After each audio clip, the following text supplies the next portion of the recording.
আরে আমার অবস্থা ভালো না, আমার কয় হাজার টাকা হাওলাত দেওয়া যাবো, 1 মাস পর আর ফেরত দিব। আচ্ছা ঠিক আছে, 1 মাস পর আবার ফেরত দিয়ে দিও।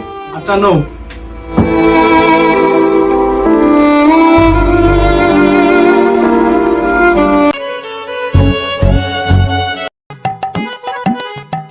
মিজান ছোট ভাই এদিকে আসো।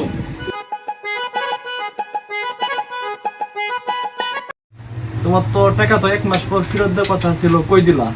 টাকাটা তো হাতে পাইনি, কিছুদিন পরে দেই। আচ্ছা ঠিক আছে।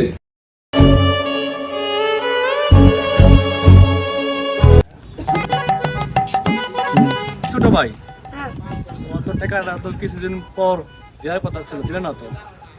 আর আমি তো এখনো হাতে পাই নাই, দিয়ে দেব। আরে বা শোনো তো এদিক, মিজানকে তো টাকা দিলাম, কিন্তু টাকাটা তো দিতেছে না, এখন কি করা যায়? তোমার আগে কইছিলাম যারা তারে টাকা হাওলা দিও না, সমাজটা ভালো না। আমাদের সমাজে এরকম অনেক মানুষই আছে যারা ধারের টাকা সুদ দেয় না।